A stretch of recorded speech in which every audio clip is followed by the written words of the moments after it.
আসসালামু আলাইকুম, আমি লাবনী রহমান চলে আসলাম আরও একটি রেসিপি নিয়ে। মালয়েশিয়ার জনপ্রিয় খাবার নাসি গোরেং রেসিপি। চলুন শুরু করা যাক। প্রথমে আমি এখানে নিয়েছি পেঁয়াজ, রসুন, আদা।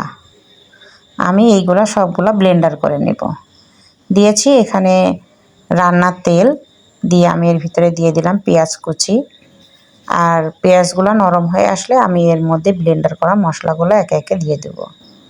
এখানে দিয়েছি জিরা, আদা, রসুন, পেঁয়াজ ব্লেন্ডার করে দিয়েছি, আর কিছু আমি কুচি করে দিয়েছি। দিয়ে দেবো এর ভিতরে ঝালের পেস্ট, এটা শুকনো ঝালের পেস্ট আমি এটা দিয়েছি। দিয়ে মশলাগুলো ভালো করে কষিয়ে নেব। দিয়েছি স্বাদ মতো লবণ। দিয়ে ভালো করে মশলাগুলো কষিয়ে আমি এর ভিতরে দিয়ে দিব খাসির মাংস কিমা করা।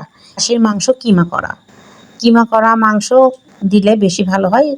মালয়েশিয়ারা বেশিরভাগই কিমা মাংস খেয়ে থাকেন ওনারা। আমি এখানে ছোট ছোট করে কিমা করে নিয়েছি মাংসগুলো। নিয়ে ভালো করে কষিয়ে নিব। মশলা থেকে তেল ছেড়ে দেবে, তখন আমি এর মধ্যে সামান্য একটু পানি দিয়ে আবার সিদ্ধ করে নিব।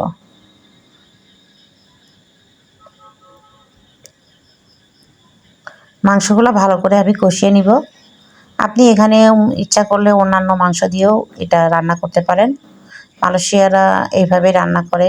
কিমাটা ব্লেন্ডার করে নিলে আর একটু বেশি ভালো হতো। আমি এটা ছোট ছোট করে কিমা করে নিয়েছি। দিয়েছি গরম পানি, তার মধ্যে আমি পোলাওয়ের চাউল দিয়েছি, চিনি গুঁড়া চাউল। এটা আমি আলাদা জায়গায় ভাত রান্না করে নিব। একদম পরিপূর্ণ ভাতটা রান্না হয়ে যাবে। মাংস কিমা এখানে হয়ে গিয়েছে আমার, পাশে আমি রেখে দিয়েছি। আর এখানে আমি রান্না করার জন্য ভাত রান্না করে নিচ্ছি। ভাতটা এক কথায় আমরা যেভাবে বিরিয়ানি রান্না করি তার থেকে সামান্য একটু ভিন্ন রান্নাটা। এখানে তো ওরা গরম মশলা এগুলো কোনো কিছুই অ্যাড করে না, আমি এজন্য দিও নি। ভাত হয়ে গিয়েছে, এবার এর ভিতরে দিয়ে দেব কিমা করা মাংসগুলো, রান্নাগুলো দিয়ে দিব। দিয়ে ভালো করে ভাতের সাথে আমি মাখিয়ে দিব। দিয়ে সামান্য পরিমাণ কিছুক্ষণের জন্য আমি দমে রেখে দিব।